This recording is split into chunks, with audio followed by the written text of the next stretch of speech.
Hey guys, welcome back to the channel. Today we're finally going to be going through and doing a battery relocation of my CRX.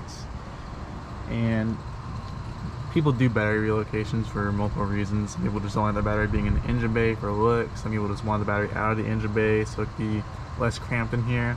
I'm going to be doing it because of the less cramped option due to my intake, the one I have on it right now. If you can look right down underneath there, the battery is rubbing up against the intake. And also I don't have a tie down on this battery, so that's not very safe with the battery moving around while I'm driving. So it'd be better if I just move it, get it out of the way. It'll help clear up the engine bay so my intake can fit better, and also so I can have a tie down and just have a safer battery. Because basically what I'll be doing with this battery relocation is just getting it out of the way, and with the battery removed, I'm going to go through just a bit more in more detail what I'll be doing. This right here is a positive post on my battery. It goes into the starter and has a line coming off of it as well that goes into this fuse box. I'm going to be keeping both these lines, but just having them newer so it looks a bit better. And that's going to be going over to here, so the firewall. I'm going to have a little post right there. That's going to have the battery cable going from the post to the trunk, but these right here are going to stay in the engine bay. I'm also going to be removing this because I won't be needing this in the engine bay as well. It'll help us clean it up, make it look a little bit better. And then this right here, this is the negative post on my current battery, which if you follow the line all the way down, it goes underneath the tray. And if you look just close enough, right there, it moves right here. And this is basically the negative post of my battery, which is just a ground. My buddy hooked me up with these sweet braided cables that I'm going to be replacing that with. So this really crappy looking wire, this nice sweet braided cable, which I've already gone through and done over to one of the grounds over here. That fell to one of the grounds over here, and it just looks 10 times better, so why not do it to both? Some of the things you're going to need when doing this battery relocation, or at least what I have from what I'm doing, is obviously you're going to need new battery wires, cables to relocate it from either your engine bay to the trunk or vice versa, whatever you want to do. So I have 2 gauge for mine. I also got heat shrink wrap, these battery lugs to help kind of secure everything. I got new terminals for the actual battery because the ones I got originally were kind of too small.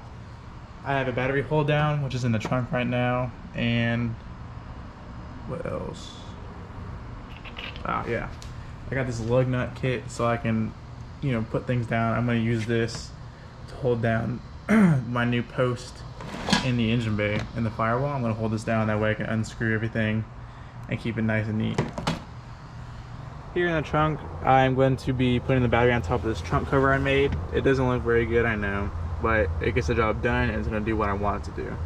I'm going to go through and redo it, make it look a little bit better, follow the lines where my finger can't go in whenever I actually go through and do the interior, but that's besides the point.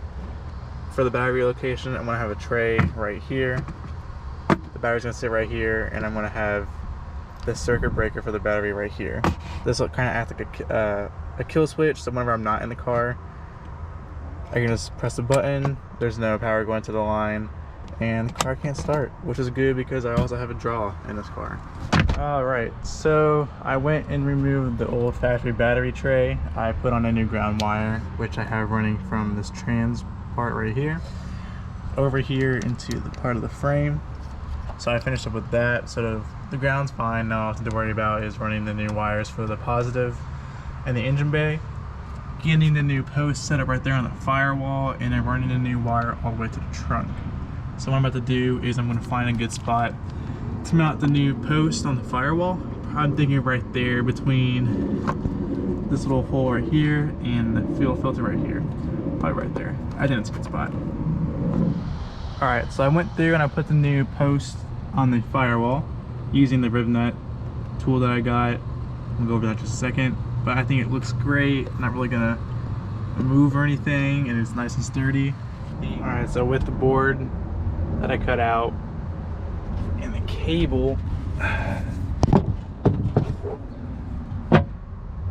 yeah, it's a bit short. I'll probably just end up running it over the board for right now and go through and redo it, get a longer cable when I tidy up the interior. Because what I wanted is I wanted this to run underneath the board and come out over here on the side. But with it being short, I don't think it will. and I'm not trying to have the boards not lay flat, so I'm just gonna run it over top. It's not gonna look that good, but it'll get the job done. At least until I go through and fix it up. Alright, so I mounted everything on there, the battery tray, the breaker, and now I just need to put the battery here, wire up the positive coming off this for the battery, and I need to make the negative grounded, and then after that I just need to finish up the engine bay and we're all good to go. Alright, so I finished what I needed to do in the engine bay. I mean, just come on, look at the difference. This is what I made, this is what I was using, basically what I bought it with, and it just looks 10 times better. So I'm gonna throw this in real quick and hook everything up and get the car running. Okay, everything's hooked up, everything's about ready to go. I just need to put the actual stuff on the battery and then check to see if it is all good. Have the ground right here and the ground right here. That was the old negative term post on the battery. I have the positive going to the starter, then going to the firewall, which we also have this line going to the same spot. This goes off the fuse box onto the firewall. This is the positive, it's just black because I ran out of red wire.